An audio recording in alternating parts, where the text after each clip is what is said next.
Today I'm going to take you along and share what we've been cooking in the kitchen. First off, I am making a sourdough bread loaf. This is just with the simple sourdough loaf on the blog at farmhouseharvest.net. Then I chopped up a cup of cranberries, fresh cranberries, and folded them in at the last stretch and fold right before I shaped this loaf. Put it in the refrigerator, let it ferment for about 3 days, and then I went ahead and baked it in the Dutch oven at 425 degrees for 25 minutes with the lid on, and then 25 minutes with the lid off, and it is a delicious loaf. If you are looking for a seasonal loaf this Thanksgiving or Christmas and want something a little bit different, these fresh cranberry flavor goes delicious with sourdough. I used to always buy cream of chicken and cream of mushroom soup and just keep those in my pantry all the time for cooking, but it is so simple to make and it doesn't include all the nasty ingredients that you get with the canned versions at the store. It's just, so I'm just using the recipe that is on the blog at farmhouseharvest.net. I'll link it below. But I am using 1/4 cup of butter, 1/4 cup of flour, and I make a roux basically with that. So let that cook down together and then slowly stir in broth. I'm using chicken broth. So this is going to be a cream of mushroom and cream of chicken soup I'm going to use in our crock pot dinner recipe tonight. But you just slowly stir in the broth so that it's not chunky and work that into your cooked flour and butter mixture. And then I picked up at Costco, and I've also seen them on Azure Standard if you want to order them there. But they have dehydrated or freeze-dried mushrooms, and so I am going to use that in this recipe today. Looking back, I would have chopped those up smaller before I put them in, but I'm in a hurry. I've got a lot going on today, so I am just breaking some of these up, putting them in with this soup as it's cooking on the stove, and then I will add it to my crock pot with my chicken and my onions. At this point in making cream of chicken soup, of course, I would also add garlic to cream of chicken soup, but at this point, I would be stirring in some cream or some milk to give it that creaminess. Today, I am just using more broth, so it will be less fat, but honestly, it's just going to cook in the crock pot and give moisture to my chicken so that we can serve that over rice or quinoa for dinner. But instead of adding, so you don't have to use cream, you don't have to use milk, you can just use broth. Today I'm using bone broth, which I love because it's got a lot more nutrients and a lot more protein in it than just regular chicken broth. After you have your mushrooms in there, or a little bit of chicken if you just want cream of chicken, you're just going to let it simmer for a little bit until it's nice and thick, or the thickness that you want, and then add it to whatever recipe you're making, or serve it on its own as a soup with some sourdough bread. It's not super common nowadays to just have a bowl of cream of chicken soup or a bowl of cream of mushroom soup for dinner with rolls or bread.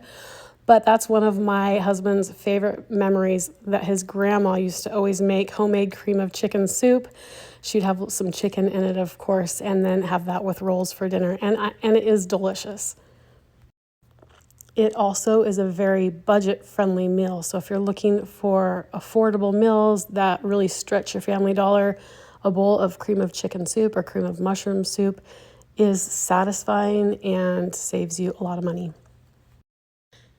I had already added a couple chicken breasts chopped up in my crock pot with some chopped onions, so I am just pouring this cream of chicken, cream of mushroom soup blend over the top, and I will put the lid on this and let it cook all day, and it will be ready at dinner time.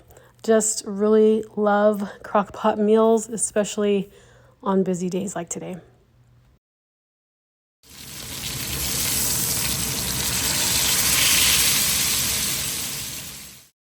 On this day, I made a bottom round roast, so I really like to start this recipe off with seasoning and searing a roast in a cast iron skillet or a Dutch oven. I am cooking this in the Dutch oven, so I'm just searing it in the Dutch oven first. I use coconut oil. I like to use oils that don't burn or don't have a high smoke point. So coconut oil is what I use today. I also like to use avocado oil for searing these roasts. You just want to make it nice and brown on the outside. It just seals in the moisture that's in your roast and keeps the flavor in there, so it's a little more tender and flavorful with a nice crust on the outside of it when you go to serve it. I'm also adding some vegetables here. So I've got some chopped up onions, celery, and carrots. I'll sprinkle those around the roast. I didn't get it on video, but I did add some broth down in this pan, and I am going to add a few sprigs of thyme, salt, pepper, and put this in the oven.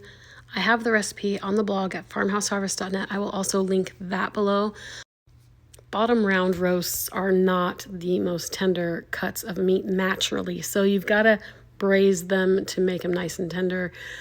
And that's what I'm showing you here. So braising means cooking it with moisture so that it keeps the meat more tender. And you can cook it to whatever you like, rare, medium rare, or well done. I am going for well done today and want it to be more of a fall apart texture.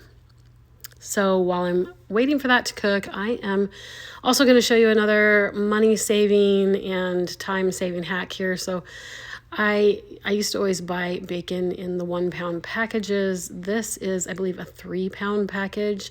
Bacon is so expensive right now, and I don't see the prices coming down anytime soon. So what I am doing is I am cutting this 3 pounds of bacon into 6 different sections for my family. I really like using bacon in recipes where it flavors the whole recipe. So it's really delicious in a base for soups. Just cooking the bacon down and then using the grease as your oil for a soup. So what you would saute your garlic and your onions in before adding it in the rest of the ingredients for your soup. I also like to have bacon bits for salad or for topping soups and casseroles and other dishes with. So this gives me plenty for 6 different dishes, and it will last us a few months. It is awesome to have meat packed up and ready to go in your freezer and set aside so that you don't have to always run to the grocery store.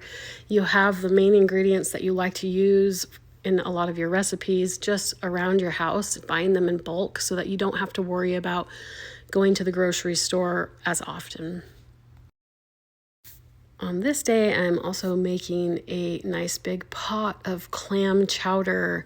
So when the weather gets cold, clam chowder is a wonderful meal to serve with a loaf of sourdough bread, sourdough rolls, or inside of a sourdough bread bowl. And that's what we're doing today.